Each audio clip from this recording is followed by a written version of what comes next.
Olá, sou a Bianca Rocha, bem-vindo aos Próximos 50, o futuro da ferrovia.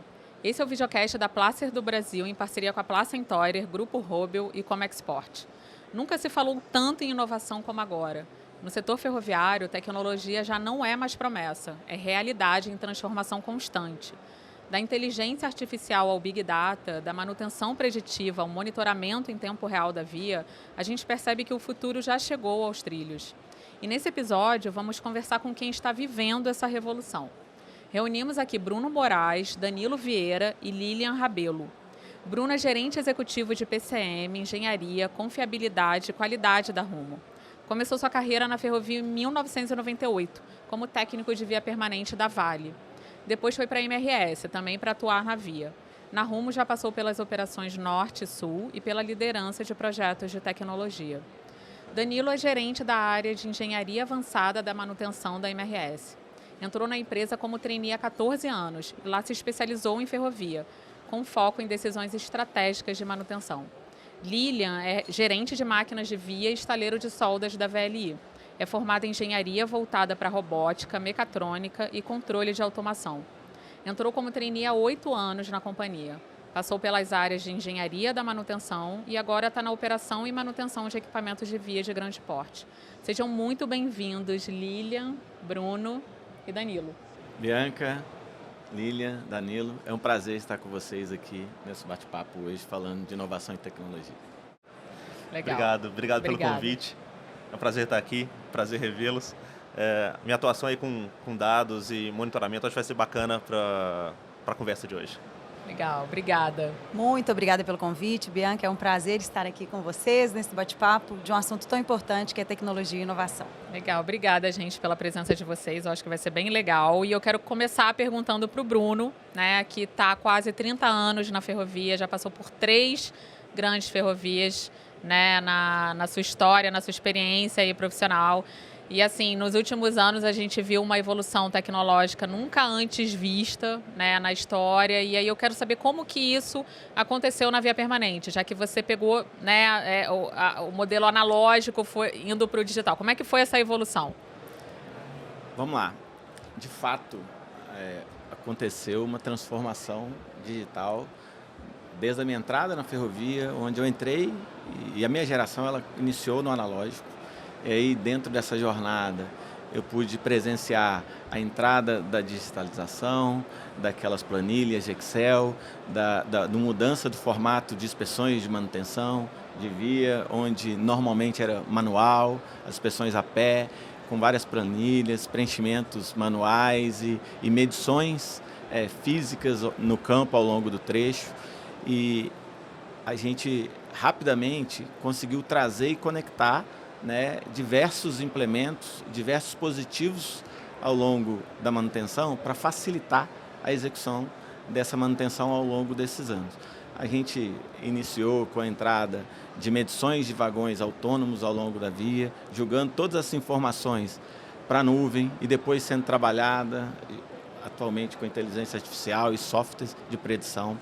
A gente conseguiu fazer inspeções utilizando câmeras, imagens através de drone ou câmeras de alta resolução embarcadas em veículos de via, eliminando, inclusive, em vários momentos, a necessidade daquela ronda a pé que antes a gente fazia e era extremamente cansativo, exaustiva, e hoje a gente consegue, através dessas informações coletadas por câmeras e os sensores adaptados nos vagões autônomos, a gente traz isso para dentro da área corporativa, consegue fazer toda essa trabalhar esses dados e entregar com muito mais assertividade para o time de execução, onde trabalhar de uma forma muito mais rápida, mais eficaz e mais produtiva. Então, acho que a gente conseguiu, ao longo desses últimos 30 anos, trazer e conectar a tecnologia na manutenção de via de uma forma bem bacana. Sim, legal. E assim, falando em tecnologia digital, Danilo, como que vem impactando a manutenção de via na MRS, né? Que resultados vocês puderam alcançar, né, com essa digitalização dos processos de manutenção? Toda essa questão de veículos autônomos circulando e fazendo medições mais frequentes no trecho, né, o nosso circuito Heavy Haul hoje dura em torno de 2 dias e meio, 3 dias. Então, 2 a 3 vezes por semana, a gente tem uma nova medição da geometria da bitola do trecho. Isso traz uma visão para a gente de projeção de degradação muito precisa. Então, a nossa construção do plano fica também muito mais precisa para a gente conseguir viabilizar uma manutenção em bloco e ter segurança de que aquela via está degradando de uma forma segura. E isso trouxe bastante resultado também, coisas que a gente fazia manutenção por ciclo, tanto por tempo ou por MTBT, a gente conseguia ser direcionado pela degradação, a gente conseguiu reduzir em torno de 10% a demanda de socaria anual. Isso Só por conta dessa... usando essa projeção de defeitos e deixando em alguns pontos essa socaria por ciclo, a gente conseguiu isso. Isso é muito bom para poder liberar intervalo para a circulação de trens. Quanto menos intervalo tem para manutenção, mais produção eu consigo escoar. Isso é um ganho perene que a gente tem. E todo ano vocês conseguem todo ano ganho. A gente consegue um orçamento, um plano de socaria muito menor, porque eu consigo fazer essa projeção de defeitos. Dormentes também, alguns milhões de dormentes, alguns milhões de reais já foram evitados de substituição por fazer essa projeção de bitola com mais segurança. Legal. E Lilian, os equipamentos de via também se tornaram mais tecnológicos nos últimos anos, né? Que diferenças fundamentais você vê na operação desses equipamentos, né? Dessas máquinas hoje? Com certeza, Bianca. A gente teve várias melhorias estruturais, tecnológicas, conectando um pouco com a fala do Bruno. Antes a gente tinha muito mais rondapé do que o que a gente tem hoje. Então, nós adquirimos diversos equipamentos de inspeção de geometria, assim como o Danilo comentou, que transformam mesmo a metodologia de direcionamento e inspeção. Então, a gente passa a ter equipamentos que até então, uma primeira evolução, tripulados, então pessoas conduzindo para a gente inspecionar e identificar um defeito, para aí sim a gente direcionar a manutenção de via de forma muito mais assertiva. E agora uma segunda fase, uma evolução ainda maior dos vagões autônomos, que a gente conecta no trem, então a gente não precisa daquela faixa, aquela indisponibilidade de malha para fazer uma inspeção. Os vagões que você fala são os equipamentos de via, o vagões mesmo, material rodante? É o vagão de inspeção. Vagão de inspeção. Tá. É porque tem vagões de rejeito também, não tem esses? Que também são equipamentos, tá? Isso. E aí o vagão autônomo, ele faz a inspeção de geometria de via de forma autônoma, não precisa de uma pessoa conduzindo aquele vagão, né? Ele está conectado no trem, porque nos equipamentos anteriores, carro controle, que a gente ainda tem, a gente precisa de um operador para conduzir uma disponibilidade de malha, então a gente trava o fluxo de trem naquele momento para aquela inspeção, mas que é fundamental para a segurança operacional e qualidade de via. E aí uma nova evolução agora dos vagões autônomos. Então a gente evoluiu sim, então a gente tem carro controle na VLI, ultrassom, mas já compramos também o primeiro vagão autônomo. Entraremos em testes agora no segundo semestre, é uma nova fase, né, de tecnologia, uma nova inovação dentro da manutenção de via. Ah, que legal. E Bruno, a manutenção de via se tornou menos complexa com essa evolução tecnológica ou a complexidade mudou de lugar? Eu vejo que a complexidade mudou de lugar. Na verdade, qual que é o ponto principal de toda a gente? A gente tem que ter o equilíbrio entre a utilização de toda essa tecnologia e o direcionamento junto ao time de execução. Ficou muito mais fácil a gente trabalhar os dados através das informações que chegam com o vagão autônomo. A gente joga para a nuvem, trabalha isso através de software, utilizando inteligência artificial. A gente consegue fazer predição, antecipar, utilizando e medindo as degradações de via, antecipar a falha, direcionar de uma forma muito assertiva o time que está lá na ponta, de onde executar no momento certo e no local correto. Porém, o equilíbrio a gente ainda precisa manter um nível de capacitação e habilitação dessa turma para garantir que o conhecimento específico de via, elas permaneçam. Porque a tendência, com toda essa influência da tecnologia, é a gente ir para um lado onde a gente vai depender cada vez mais da tecnologia e deixar de investir e fazer a manutenção dessa mão de obra que está lá na ponta, que ela é tão fundamental e ela garante a segurança na execução da atividade, evitando o retrabalho e dando sustentabilidade para aquele plano que foi definido, utilizando tudo que a gente tem de informação. Então a complexidade que eu vejo, ela muda de lugar por quê? Porque a gente, ao longo dessa jornada, a gente sempre focou na base, em como trabalhar essa turma, e agora a gente precisa trazer para dentro do nossos portfólio de profissionais, profissionais muito mais capacitados, profissionais que a gente não via antes na via permanente. Especialistas de dados, analistas de dados, cientistas de dados, para fazer parte, por exemplo, de um time de engenharia, de um time de confiabilidade, para traduzir todas essas informações junto com essa tecnologia e entregar isso de uma forma muito mais adaptada para o time de execução, que ainda é um time mais simples, um time de base, um time que consegue, né, e essa informação, da forma que ela chega, muito mais fácil, simplificada, ela vai ser muito mais fácil de ser aplicada no local correto lá no dia a dia do time. Sim, com certeza. E assim, seguindo essa linha do que o Bruno falou, né, Danilo, inovar não é só aplicar a tecnologia, né? É preciso mudar a forma de pensar. É muito o que o Bruno falou, né? E aí, como que a MRS está se estruturando para lidar com essa nova complexidade? Um ponto que você falou aqui, Bruno, é sobre a mudança do tipo de profissional, né? De mais analistas, mais cientistas de dados. A gente demanda muito mais agora um profissional de via permanente analítico.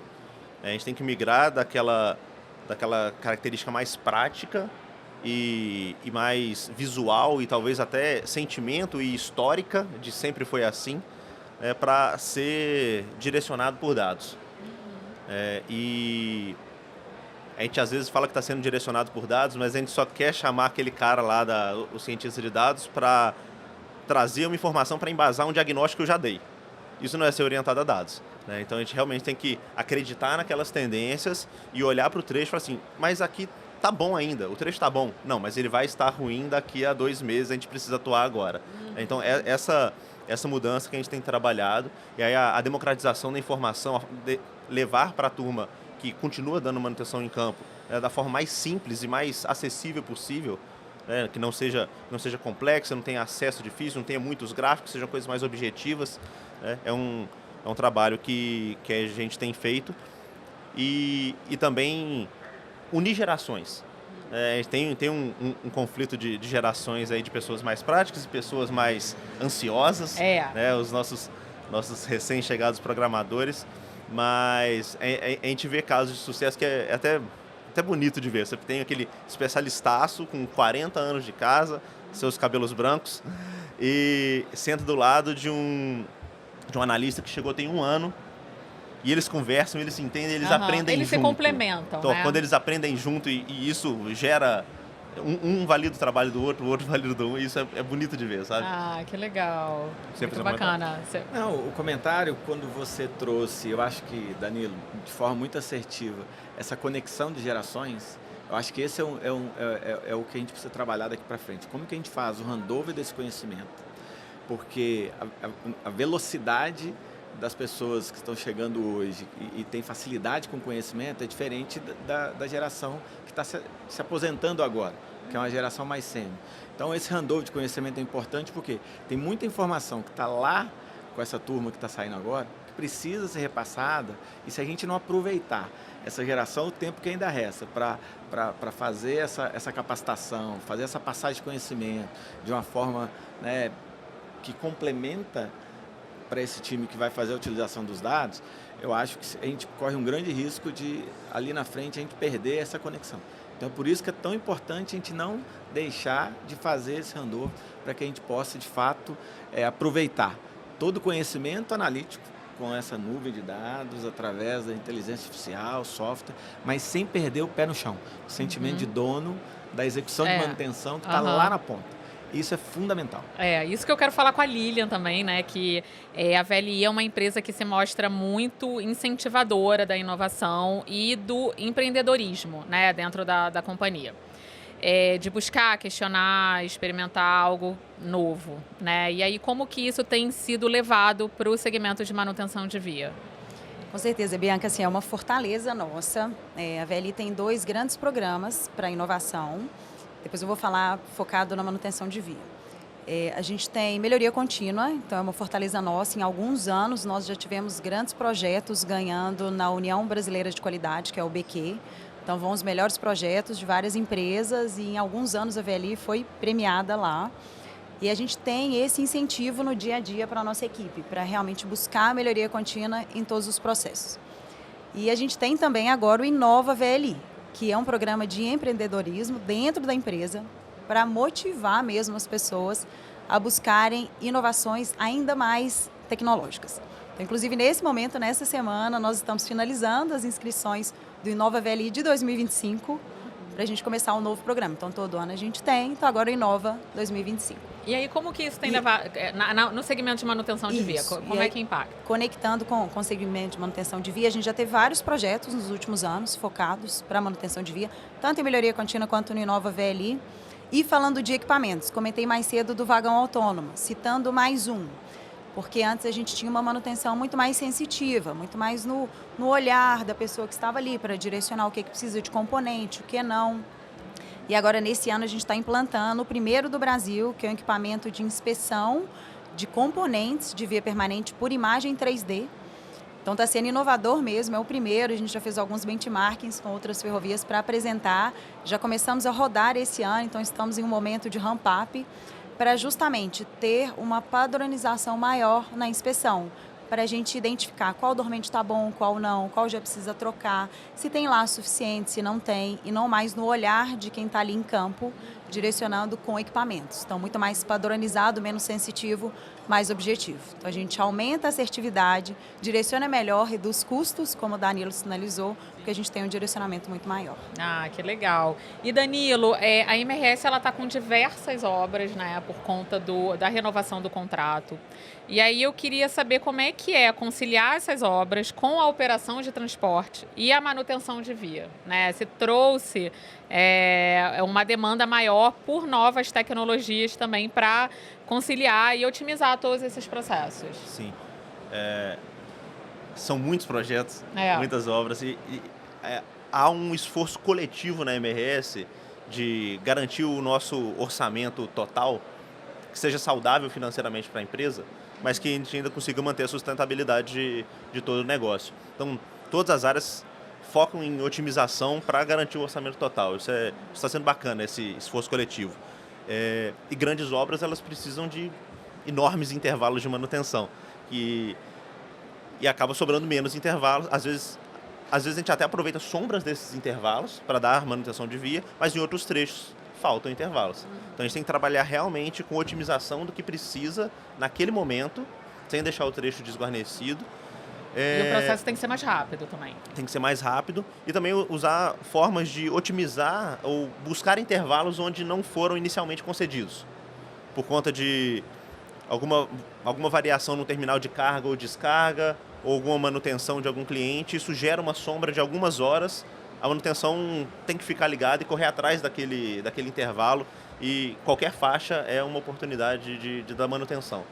Porque os intervalos ficam cada vez mais escassos, então a gente tem que aproveitar eles ao máximo, Sim. os concedidos, e buscar os ainda não concedidos. E ficaram mais escassos depois de todos esses projetos de obras? Com certeza. Ficaram, né? Com certeza. Então, em algumas linhas, a gente ficar um blackout de 12 horas gera uma retenção muito grande de trens. Então, nos dias seguintes, o que a gente conseguiria de ter intervalo 2 ou 3 vezes na semana já fica mais restrito. Então, tem que realmente concentrar as atividades nos lugares certos, na hora certa, para dar conta do pacote total de projetos. Sim. E se me permite, Bianca, tem um ponto que o Danilo trouxe, que eu acho que isso é comum em cada uma das nossas ferrovias, que é a gente ser muito mais assertivo e a gente buscar uma otimização na utilização das faixas de manutenção. Porque cada vez mais cada uma das ferrovias tem lá o seu volume programado, tem lá a sua densidade de trens e tem sua necessidade de fazer manutenção. E normalmente, os principais corredores, essa manutenção custa caro. Então, a gente, assim como a MRS está com um trabalho muito forte lá, a gente tem, e aí eu conecto com o ponto que ele trouxe de otimização, que é um programa que a gente colocou, que chama Otimizador de Intervalo, que ele consegue fazer a leitura do GHT, do gráfico horário de trens, identificar onde tem uma sombra e ele indica para o time de manutenção que naquele horário ele vai ter uma janela de 1 hora, 2 horas, até 3 horas, sem passar trem. Então ele se programa para fazer aquela intervenção Isso é legal. de forma muito mais assertiva. Isso está na bitola larga? Isso está na bitola larga. Em Nosso toda a principal bitola? corredor. Exatamente, nosso principal corredor.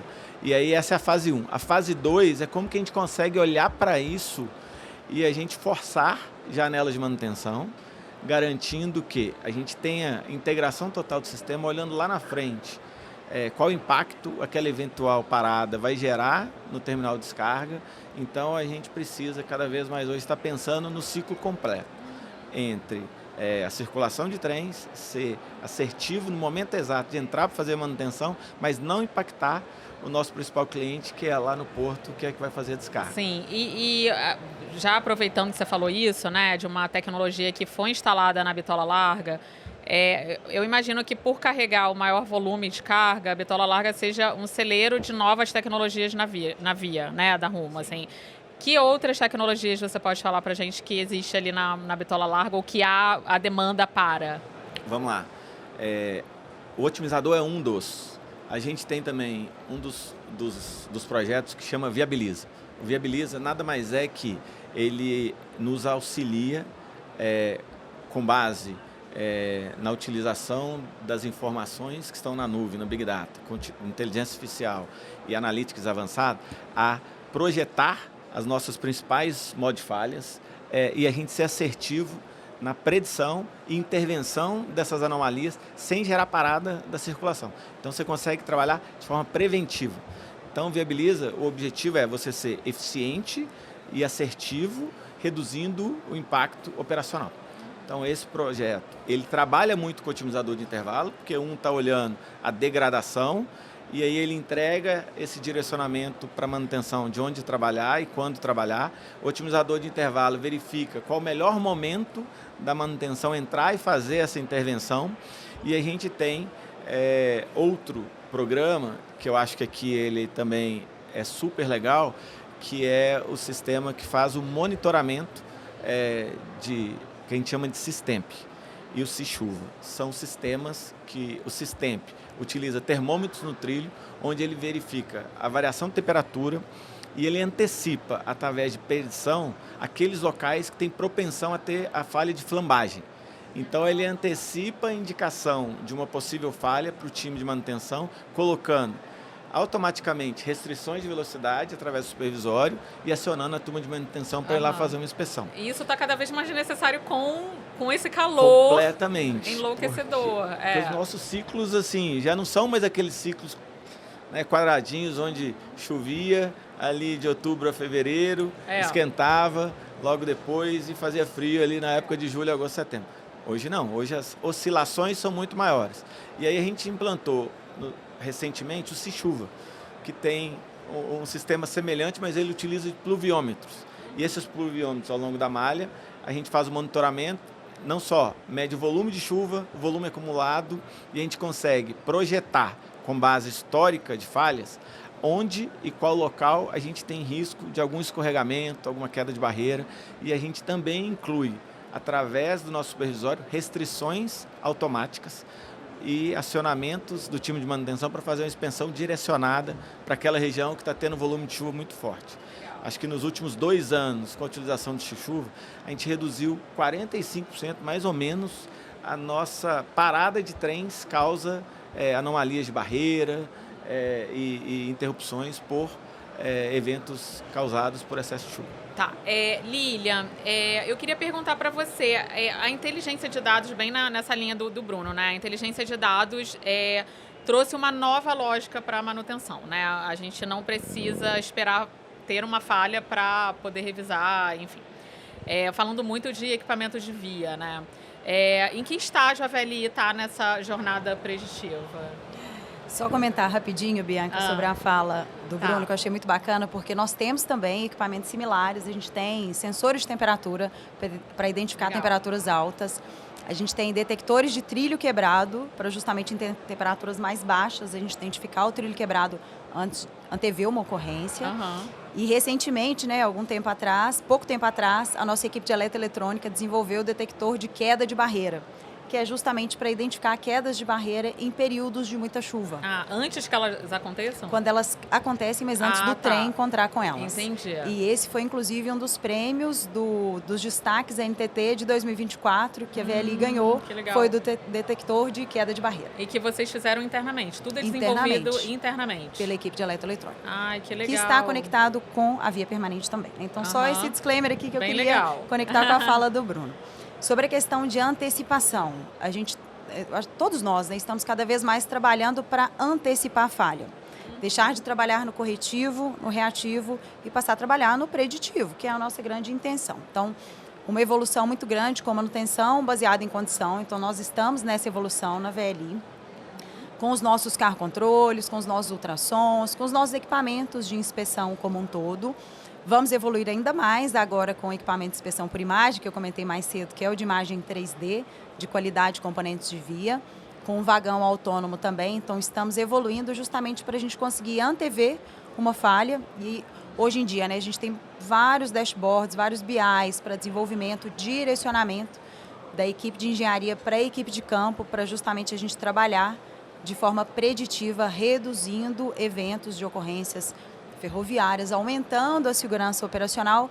E aí, claro, né, se a gente consegue trabalhar na via de forma mais preditiva, a gente aumenta a velocidade média do trem, tem um trecho mais fluido, então transporta mais, reduz a ocorrência, reduz consumo de componentes também, assim como consumo de combustível. Né? Então, para o todo, é excelente.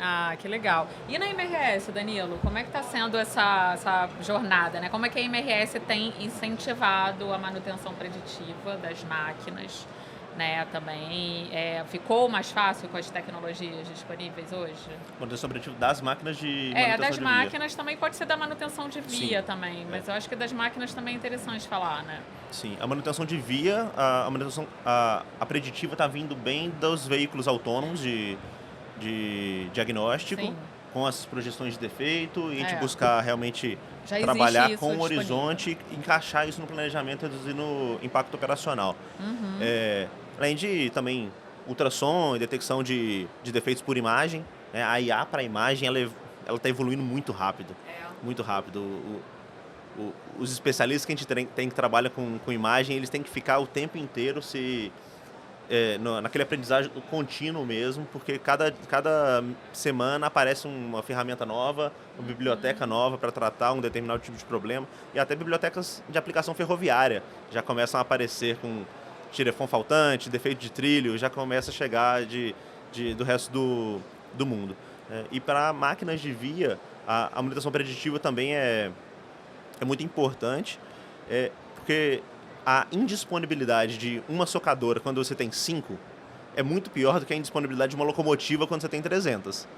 Então, você não pode ficar convivendo com falhas catastróficas de um equipamento tão específico, caro e fundamental para garantir a segurança da via. Então, esse monitoramento preditivo, ele se torna essencial. A gente sempre trabalhou com análise de óleo lubrificante e óleo hidráulico, né, das caixas de transmissão, dos motores diesel. A gente tem evoluído agora para alguns equipamentos com telemetria. Alguns já vêm com telemetria embarcada, então a gente consegue monitorar a temperatura, pressão, corrente, tensão, e identificando algo que está saindo do parâmetro. Além de outros testes que a gente tem trabalhado, como vibração, sensores de vibração sem fio, instalados em várias partes do equipamento, e sensor de qualidade de óleo também. A gente acompanha as tendências de contaminação no lubrificante ou no óleo hidráulico através de análise laboratorial, igual é feito com locomotiva, mas falhas catastróficas vão evoluir muito rápido e a gente precisa de uma atuação mais direta. E não acontece falhas catastróficas? É raro acontecer? São raras. São raras, mas quando acontece você perde uma caixa de transmissão, você perde um motor diesel que vai gerar um downtime da máquina muito grande. Ela vai ter que ficar parada, né? Então, para esse tipo de aplicação de equipamentos muito específicos, faz sentido a gente ter um monitoramento ter mais carinho no monitoramento, ter um olhar mais direcionado e mais refinado. Sim, entendi. E Bruno, você falou bastante aqui, né, sobre a importância da capacitação da equipe para viver, né, nessa nova realidade, né, para atuar nessa nova realidade. E aí, como é que a Rumo vem incentivando isso, né? Você falou muito da necessidade, mas o que a Rumo realmente tem feito para incentivar os profissionais para lidarem com essa nova realidade tecnológica, digital, enfim? Vamos lá. A gente tem trabalhado em algumas linhas, né? Uma delas a gente tem olhado de uma forma estruturada com áreas de excelência, que trabalham a tecnologia buscando uma otimização de utilização de ativos dentro da companhia, que não estão ligadas, por exemplo, junto da manutenção, mas que ela olha 360, ela olha o que está em torno. Então, essa turma da área de excelência de dados, ela está olhando a turma de rodante, a turma de via, a turma de operação, o terminal, quais são as oportunidades que essas áreas precisam, e ali tem um pool de profissionais especializados que eles estão indo nas áreas que estão precisando de ajuda para fazer essa capacitação interna e dar esse direcionamento através dessa mão de obra especializada que essa área de excelência tem. Então, acho que isso é legal. A gente está trazendo também boas práticas, assim como a Lília falou, de projetos de Kaizen, projetos de melhoria contínua, incentivando com metodologia que os times de manutenção conheçam e utilizam dessas ferramentas para se capacitar. A gente tem trabalhado muito forte a digitalização dos processos. Então, digitalização, até pouco tempo, como eu disse no início, a gente usava muita planilha, prancheta, preenchimento de dados, e aí a gente tem que capacitar o nosso time para utilizar hoje um smartphone, um tablet, fazer input de dados através de SharePoint, fazer uma leitura de um dashboard, entrar de manhã, aquele líder de manutenção que normalmente ele recebia lá um roteiro no papel, ele vai entrar no computador, fazer o acesso do BI, e aí no BI ele vai tirar lá, com base nas últimas 12, 8 ou até mesmo 4 horas, uma visão atualizada de como está a degradação do trecho dele. Então, eu acho que a capacitação ela está acontecendo em todos os níveis. No nível básico, que é para os nossos primeiro nível de liderança, para utilizar essa tecnologia, a gente começa a trabalhar muito o conceito. Depois, o nosso time de gestores, que também precisam se capacitar para fazer essa conexão e fazer essa interpretação de dados e como levar isso de uma forma muito amigável para o time de execução. E, por último, nosso time de especialistas. Aí sim, aí é um nível de especialização mais robusto, porque são eles que vão ser os guardiões desse processo todo e replicar isso para o futuro, mantendo uma sustentabilidade, principalmente falando de sistemas robustos que hoje a gente não vive mais sem. A gente utiliza do Big Data, assim, tanta informação que a gente precisa ter esse time muito bem trabalhado, muito bem informado e atualizado para fazer uso dessas ferramentas sistemicamente. Legal, legal. Lilian, eu quero falar com você sobre sustentabilidade e descarbonização, né? A gente está vendo aí um movimento forte das ferrovias, né, em direção a uma operação menos poluente, né? A ferrovia já é um modal muito sustentável, mas ainda pode ser mais, né?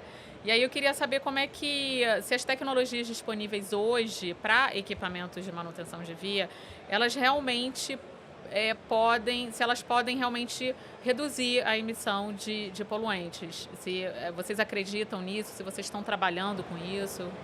Estamos trabalhando sim, Bianca, e acreditamos muito. Nós fizemos na VLI, inclusive, um projeto, deve ter uns 2 a 3 anos, e continuamos com ele implementando, que foi um projeto de repotenciamento de motores diesel, da frota de socadora reguladora mais antiga.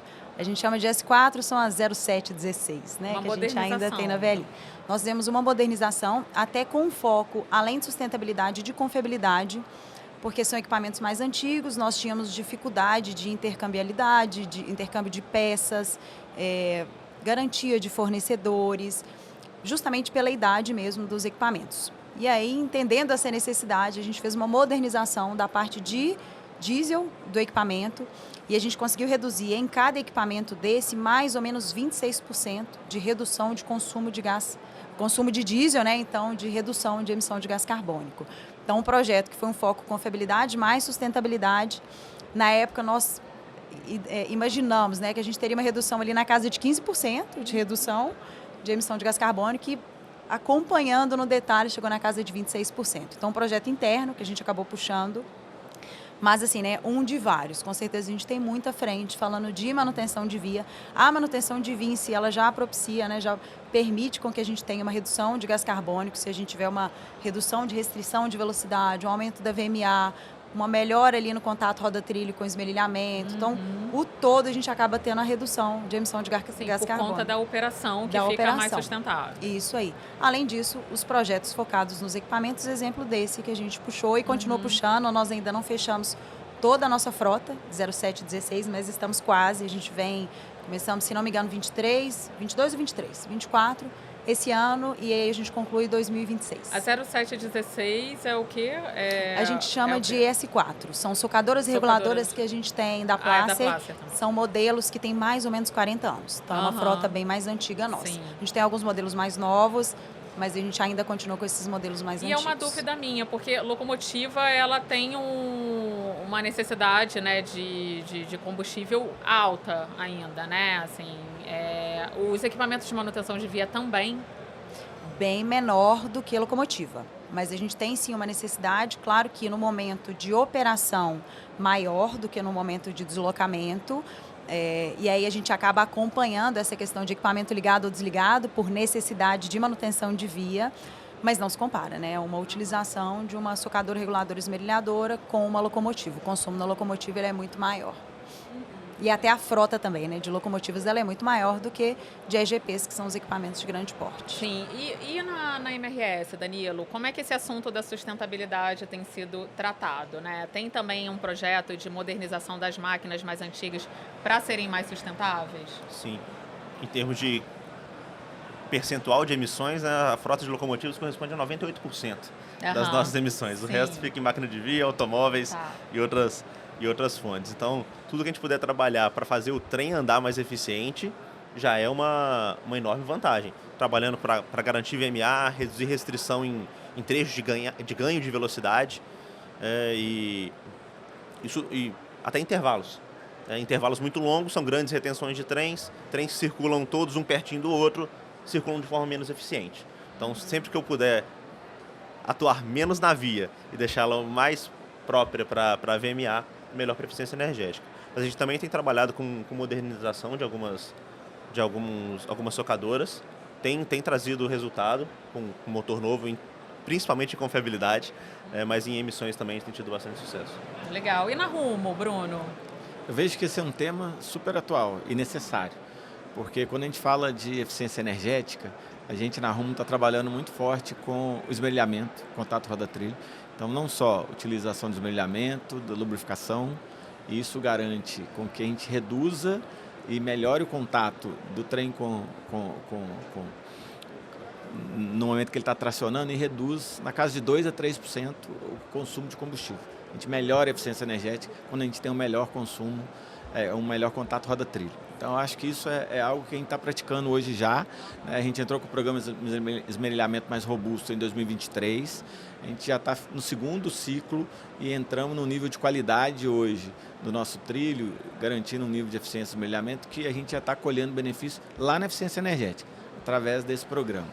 Acho que tem outro ponto que foi muito bem citado pelo Danilo, que é a gente ser mais eficiente na manutenção. Por quê?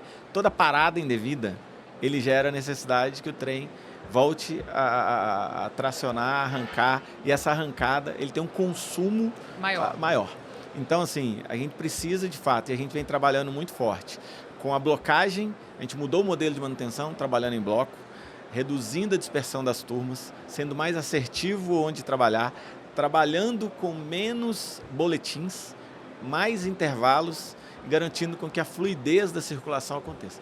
Então, essa conexão e assertividade, e aqui a gente precisa utilizar muito tudo que a gente falou, de tecnologia, a gente precisa trazer para dentro do dia a dia a assertividade da indicação da manutenção na hora certa, a gente conecta aqui o otimizador de intervalo. Então, acho que todos esses programas e todas essas ferramentas, elas nos ajudam aqui no final a ter uma circulação mais eficiente, com menor consumo, e a gente, consequentemente, tem um programa que sustenta e reduz a emissão.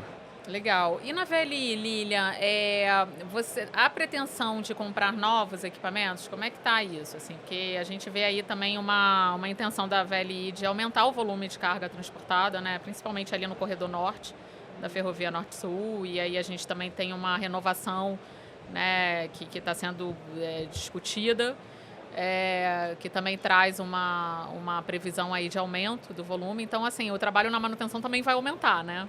E como é que isso está sendo tratado lá? Com certeza, Bianca. E a gente já vem fazendo essa transformação. Nesses últimos anos, nós já trocamos 2 equipamentos de ultrassom por um modelo mais novo. Então, 2 novos equipamentos, mas isso com foco ainda na bitola métrica, que é na FCA, na Ferrovia Centro-Atlântica. Para a FNS, nós fechamos recentemente um contrato, falando de contato roda-trilho, de esmerilhamento, de 10 anos de esmerilhamento, justamente com esse foco no norte, de aumento de volume. Então, a gente tem sim projeto de modernização de frota, de renovação de frota, vide esses exemplos de ultrassom e do esmerilhamento, mas com outros focos também em correção geométrica, que em breve a gente vai ouvir falar. Aham, legal, legal. Não quer falar muito, mas vamos esperar as cenas dos próximos capítulos. Isso aí. E Danilo, me fala um pouquinho assim sobre o que você que é mais focado nessa área, né, tecnologia, engenharia da manutenção, me diz o que pode mudar. O que ainda falta ter? O que vocês sentem falta? O que pode mudar, assim, no exercício aí de futurologia? O que você acha que pode mudar nos próximos anos em termos de tecnologia na via? Eu acho que o que a gente pode e deve mudar é migrar para veículos de inspeção cada vez mais rápidos, que andem junto, todos, seguindo a VMA dos trens, para reduzir impacto operacional. Cada veículo de diagnóstico é uma faixa perdida para transporte de carga. Ou migrar isso para veículos autônomos, né? Sistemas embarcados. No caso da MRS, a gente prioriza locomotivas, mas a Rumo utiliza vagões. Vagões locomotivos autônomos para fazer toda a inspeção que hoje a gente faz com veículos tripulados. E o especialista que hoje está lá no trecho, preso às vezes por uma ocorrência no trem à frente, ele fica no escritório avaliando e validando aqueles dados, direcionando a manutenção do veículo autônomo que tá circulando 24 horas por dia.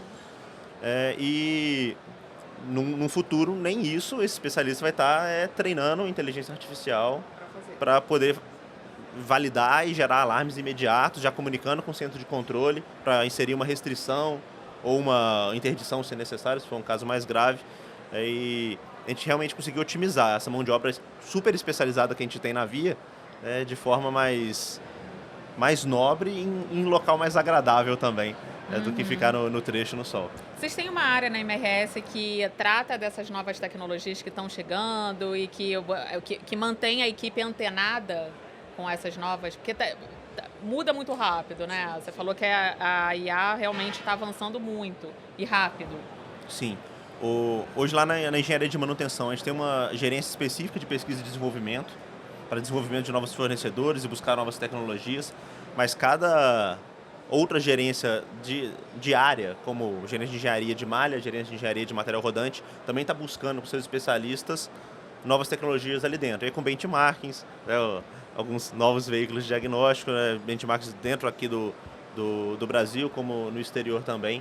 Cada um dentro da sua especialidade, a gente vem buscando novas tecnologias e construindo junto com os fornecedores as viabilidades, para a gente conseguir trazer isso para dentro. Sim. E em termos de dados, a gente tem uma gerência geral de transformação digital na MRS que suporta a gente com especialistas, com cientistas de dados, com especialistas de visão computacional, para dar para a gente ferramentas para ir construindo. Mas, além disso, é o aprendizado contínuo. Ir sempre buscando, mesmo que eu já tenha conversado com alguma ferrovia ou com algum fornecedor 6 meses atrás, pode procurar ele de novo, porque vai ter mudança, vai ter novas ferramentas. Em termos de IA, vão ter novas bibliotecas. Sim. E a gente vai conseguir sempre melhorando. O Brasil está muito aquém em termos de tecnologia, nessas discussões que vocês fazem lá fora, assim, você acha que, ou não, que o Brasil está em linha e... Eu acho que a gente está em linha em termos de veículos de diagnóstico. A questão de um veículo ser construído em dólar e a nossa receita ser em real, dificulta, às vezes, a viabilidade financeira do equipamento. Mas em termos de disponibilidade de tecnologia, a gente está bem em linha com grandes ferrovias Class 1 americanas, por exemplo. Ah, legal. Vocês acham também isso? Eu também acho, olhando para principalmente veículos de inspeção, né, de geometria, citando aí vagão autônomo, todos os nossos carro controles, ultrassons, veículos de inspeção como um todo, acho que a gente está bem em linha, sim, com veículos modernos e de grandes empresas lá fora. Eu concordo, eu vejo que a gente não deixa nada a desejar. Acho que aqui dentro das principais ferrovias aqui do Brasil, a gente tem muito conhecimento, a gente está atualizado, a gente tem os equipamentos, recursos de ponta, né, seja vagão autônomo, seja os dispositivos de imagem, seja utilização de softwares que estão utilizando machine learning para nos ajudar. Então, eu tenho conversado com parceiros lá fora e a gente está num momento legal, né, super atualizado e que a gente está e vai conseguir, né, colher bons frutos daqui para frente, pensando em ser mais eficiente. Tem um ponto que a gente consegue ver em congressos. Estou vendo o seu broche do IRRA. O IRRA 2023 foi um excelente exemplo disso, de como a gente apresentou grandes soluções que, às vezes, desenvolvidas aqui, que o mundo não está fazendo, e até o próprio IRRA 2025, com a quantidade de artigos aprovados do Brasil gigante. Se eu não me engano, é o segundo país, só perto dos Estados Unidos. Então, isso realmente mostra como que no meio da ferrovia de carga pesada, no meio do heavy haul, nós fazemos um excelente heavy haul. Verdade, com certeza. Gente, a gente está chegando no final do nosso bate-papo, adorei. Vocês foram muito legais, assim, obrigada pela disponibilidade, por ter aceitado esse convite. Gostei muito. E assim, a gente, para finalizar, sempre está pedindo, né, aos nossos convidados aqui do nosso videocast que o mote dele são os próximos 50, o futuro da ferrovia. A gente está discutindo temas que são importantes para a ferrovia no futuro, né, que vão impactar e que vão transformar a ferrovia. E assim, a gente quer saber o que vocês imaginam nos próximos 50 na ferrovia, né? Pode ser um pensamento sobre a ferrovia em geral, pode ser no segmento de manutenção de via, um desejo, uma tecnologia. Eu sei que vocês já falaram bastante de tecnologia aqui, eu não sei nem se tem mais coisa para falar, mas, sei lá, como é que vocês imaginam os próximos 50 anos na ferrovia? Se me permite começar, eu não tenho dúvida nenhuma que os próximos 50 anos a gente vai estar muito melhor, né? O desafio assim como nos últimos 50 a gente saiu do analógico e veio para o digital, os próximos 50 não tem dúvida que a gente vai estar utilizando muito mais automatização de processos, todos os sistemas digitalizados, o nível de utilização de machine learning em todos os processos da área de confiabilidade, engenharia, de manutenção, alocando e sendo muito mais assertivo e focando especificamente na manutenção de via. Eu percebo que a gente ainda tem oportunidade em conectar e mecanizar os processos, fazendo com que as intervenções que são realizadas hoje, ainda de forma manual em alguns locais, venham a ser realizadas 100% mecanizadas. Acho que essa integração da tecnologia, ela no futuro, ela precisa conectar com a mecanização da execução da manutenção de via, para garantir que o processo feche e a gente seja muito mais eficiente, né, e traga não só benefícios para as empresas, mais produtividade, mas a gente melhore também o dia a dia da equipe que está lá na ponta, executando a manutenção, no sol quente, para garantir que as coisas aconteçam. A gente... Por favor. Não, as damas primeiro. Obrigada. Então, os próximos 50 tem uma visão, Bianca, bem parecida com o Bruno, processos automatizados. E eu sou suspeita para falar, porque eu formei em engenharia de controle e automação, né? Mas como que a gente transmite o conhecimento, o Bruno falou disso mais cedo, né? Faz o handover do conhecimento, seja de uma pessoa que está ali há mais tempo, uma pessoa mais nova, mas também para a inteligência artificial. E aí, com isso, a gente reduzir trabalhos muito manuais, eu acho que tem que ser um foco nosso, automatizar processos para melhorar realmente a vida de quem está ali em campo, para que a gente tenha essas pessoas, não que a gente vá ter uma desmobilização, não é isso, mas em trabalhos com um conhecimento técnico mais agregado, focando ali na análise, né, Danilo? Igual o Danilo falou mais cedo. Então, vejo processos mais automatizados, uma ferrovia mais integrada, mais sustentável. A gente precisa cada vez mais ser mais sustentável e transportando cada vez mais carga, né? Todos nós aqui, o nosso objetivo é transporte de carga, então para isso a manutenção de via ela tem que ser fluida, a via permanente tem que estar confiável, para a gente ter uma VMA, uma velocidade média, né, da via maior, transportando de ponta a ponta. Então, integração, automação e sustentabilidade. Legal. E você, Danilo? A gente comenta muito que uma startup que a gente vai estar trabalhando daqui a 5 anos, CNPJ não existe ainda. A empresa ainda não existe. Então, a tecnologia talvez ela não exista. Vem crescendo de forma realmente exponencial. Mas eu vejo a IA cada vez mais presente. Ela ainda está inicial no nosso uso, mas eu acho que ela vai crescer muito. E construir plano de via é difícil. São muitos fatores. Muitas variáveis. De recurso, de intervalo, de VMA, e aí entra a eficiência energética e emissões. Então, eu acho que a IA para a construção do plano de manutenção vai ser um grande passo dentro desses próximos 50 anos. A gente falou muito de automatização, automação, tanto da medição, do diagnóstico, de sensores, mas também da operação.